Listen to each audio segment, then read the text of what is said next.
So hello, my name is Charles, I'm a medical student, and today I'm just going to be doing a quick video on how to prepare for your interview. 6 a.m. flex, but I'm tryna get through to you. Diff time zones, but I'm tryna get through to you. Mama with the pressure, but I'm tryna get through to you. Tryna get through to you. At them, got me in my feelings when I think about you. And this what happened when I think about you. Got flashbacks tryna take me back to you. Damn. Okay, so you've probably got the email inviting you to attend your interview and you're wondering how should you prepare for this. Or you're probably a person who thinks ahead and you're wondering how will you prepare for your interview once you get that offer to attend. I've come up with a 5-step process of how you can prepare for your interview. So step 1 is research. Step 2 is gathering resources. Step 3, looking at your work experience. Step 4, personal statement. And the final step is the actual interview day. So the first step,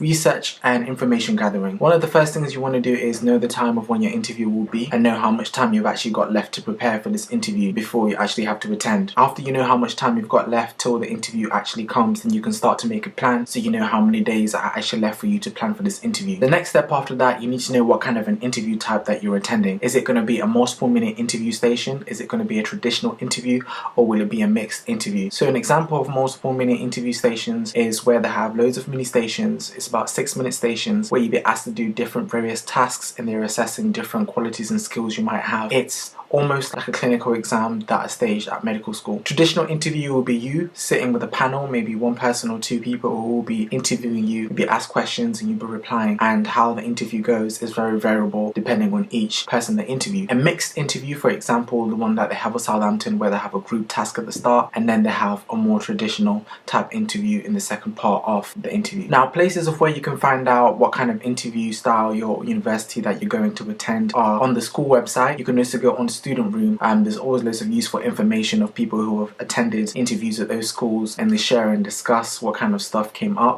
Other places you can go to are to contact people that you know who are currently going to that school already, maybe on Facebook. Maybe you might know people who attend university already. This is really useful as they can give you first-hand information of exactly what's going on and exactly how the interviews are, and it's probably one of the best and most reliable sources.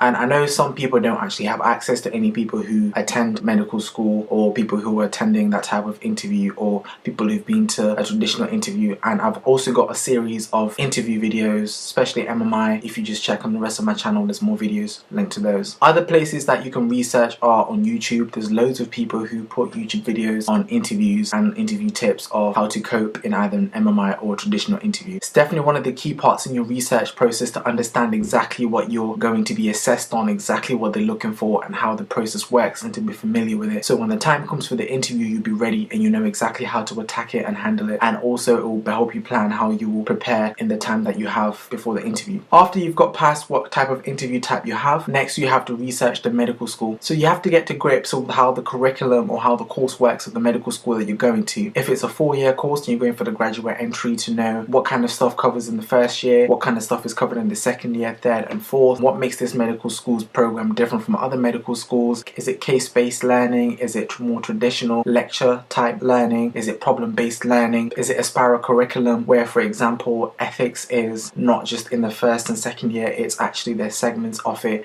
in all the 4 years or 5 years of the program, and same with other things such as anatomy? Or does this course that you're attending have early clinical exposure, and is that something that you're interested in and something that you're looking forward to? After you've done this, it's important to research big things that this university is doing. It might be research and development that this university has been involved in. For example, Newcastle has been involved in things to do with mitochondria research. It might be also to do with how this university is involved in investing back in the community, for example the business park at Southampton University. So it's important to know these facts so you can show them that you're actually interested in going to this university and you know a bit about what you're going into. And after that, it's also to know what kind of facilities university will offer. If there's a gym nearby, there's a sports village, societies, things that you will be interested in doing apart from just medicine. As remember, when you're attending this interview, you want to show them you are a whole-rounded person. As they're looking for somebody with a personality, somebody who is just more than a person who will just be stuck in the library reading all day. Moving on, there are a couple of books that you should have in your inventory when you're practicing or preparing for your interview. One of the books that people actually buy is Medical Interviews by ISC Medical. This is the same company that makes your books for UK CAT. This book is actually very good as it prepares you for both traditional interviews and MMI interviews, and it's said to have over 150 questions that are analysed, and it'll tell you how to answer those questions. So this is definitely a book that you should have in your inventory, and this is a book that I've used personally and loads of other friends have used and has had positive remarks and positive reviews, so it's definitely a must get. If you're looking for a different alternative book that also covers some of this ground as well, another one is Success in Your Medical School Interview. Some of the stations that I've uploaded to do with MMI have actually been taken from this book, and I've actually gone through what they've said in this book and added my own analysis. This is definitely a good book for you to read into. Another key concept that you need to master when you're searching for your resources is the STAR principle when you're answering your questions. It's a way for you to structure your answers and reply in a format which will bring forth the best results. So it's to do with the situation that you were faced with, the task that needed to be done, actions you took, and what were the results of those actions. This is very useful for traditional medical interviews or even MMI stations where they ask you a question to do with your personal statement or something like why do you want to study medicine. The key for you to be utilizing these resources successfully is for you to know what kind of an interview you're going into, to know what kind of things this medical school looks for, tests for, and to practice appropriately, as there's no point for you to prepare using resources that are good but it doesn't actually train you for what the school is looking for. For example, Newcastle Medical School are looking for good communicators, so it's important that when you go to your interview you know how to communicate well and have good communication skills.